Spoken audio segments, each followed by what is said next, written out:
This is Canada. You can find about, 10 species of dangerous animals here. Not much, right? And this is the Amazon basin. It's smaller than Canada, and in the animal kingdom, it's kind of like a prison, where all the most dangerous criminals are held. The Amazon has been creating murderers and monsters for over 60 million years. And here is proof of how dangerous the world once was. What are those, vertebrae? They don't look very threatening, but only because you don't know who they belong to.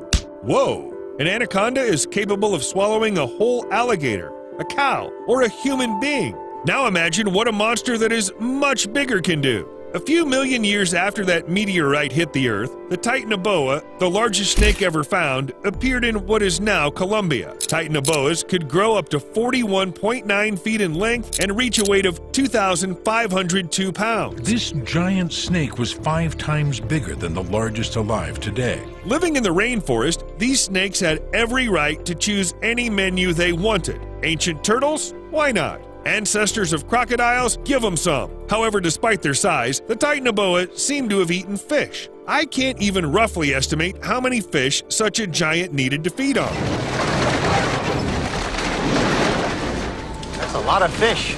It's believed that the Titanoboa was able to reach its frightening size because of the warmer climate that existed on the planet at the time. But perhaps the giant was so big that it needed some coolness to keep itself from overheating. Maybe that's why the giant snakes went extinct. They just got too hot. However, although Titanoboas are gone, there's still plenty of creatures in the Amazon basin today that you'd better never approach. Oh, damn it. Cap! No. You don't have to take your pants off. Yeah. Oh, gotta get them off my legs here.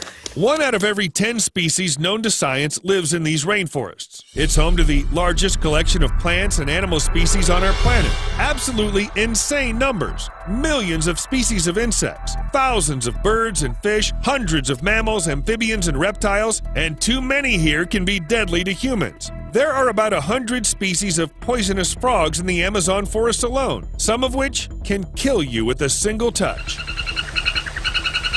And then there are crocodiles, electric eels, piranhas, venomous snakes, vampire bats, big wild cats. You can also find armed spiders here. Bites from these spiders are always very serious and can result in horrifying injuries to people. In the Guinness Book of World Records 2010, this genus was recognized as the most venomous among the spider species. Yes, it's since lost its title, but it's unlikely to calm anyone. And bullet ants, and giant scolopendras, and don't forget the anaconda, heir to the Titanoboa. Even sharks swim in the Amazon. My God, what is wrong with this place? Because this is the bad place. It begins to seem that almost every creature in these woods is in the mood to kill. But it's an illusion. It's all because of the diversity of species. The more of them there are, the higher the percentage of those who pose a danger. Quite logical. And it's all the fault of the climate. Tropics are suitable for comfortable living all year round. It's warm and humid enough for plants to flourish and give food to herbivores, and they in turn increase the population of predators. By the way, the number of venomous creatures is also related to warmth.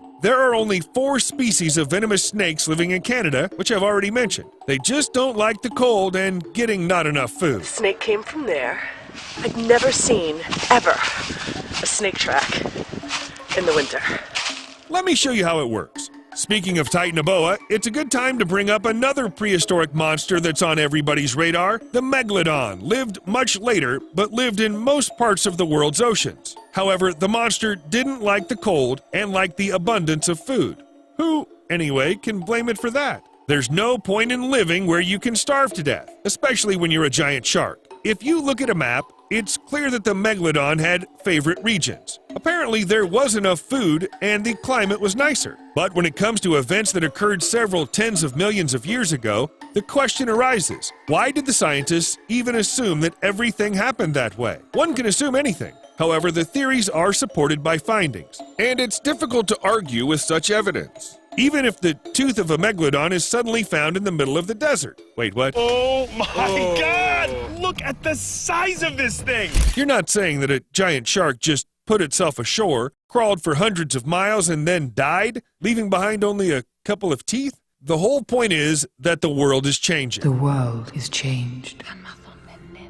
I feel it in the water. No, that's not what I meant.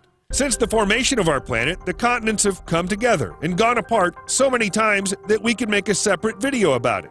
Where there's only a pile of sand and rock today, there used to be seas. For example, 270 million years ago, Arizona was home to a population of sharks. So the megalodon teeth found in the Baja California desert aren't the most surprising thing yet. So far, our ideas about what the ancient Earth looked like are the result of soil studies and animal remains, plus some speculation. A lot of fish bones and teeth in some place, so there was water there, even if no one had heard of it before. Doesn't matter.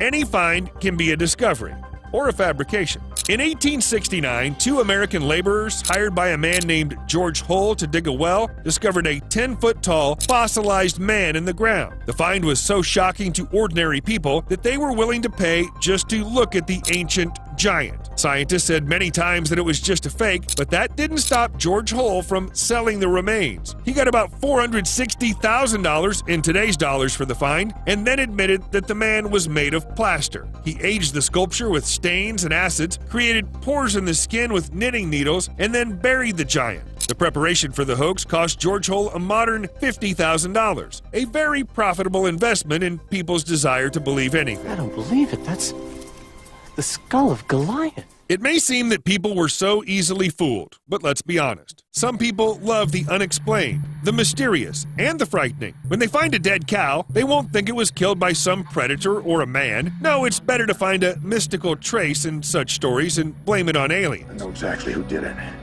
Now we gotta go prove it. But that's what our brains are. Throughout history, people have invented monsters in order to understand the way the world works. Science helps now, but what about hundreds or even thousands of years ago? The Scythians, who discovered the skeletons of Protoceratops, invented griffins because they could find no other explanation for creatures with beaks and huge blades. The Japanese believed that earthquakes were caused by the giant Namazu catfish. It lives in the mud beneath the Japanese islands and sometimes twitches, causing the earth to shake violently. And that sounds logical enough. If you don't know anything about the movement of the lithospheric plates, a huge nervous catfish looks pretty realistic.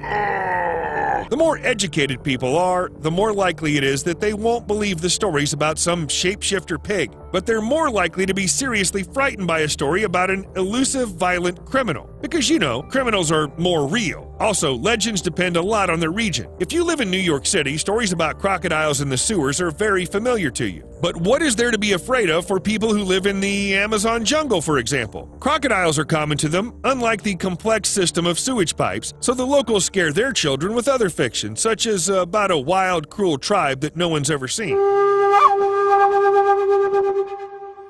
But is it fiction, really? In the Amazon rainforest, there are about 50 isolated tribes, communities that have no contact with other communities or the outside world. They're in voluntary isolation, often very aggressive toward outsiders and unwilling to change anything. In 2020, Rieli Franciscato, a wilderness researcher, was killed by an arrow fired by one of the natives. These semi-mythical people didn't know, and may never know, that Rieli was one of their main defenders in all of Brazil.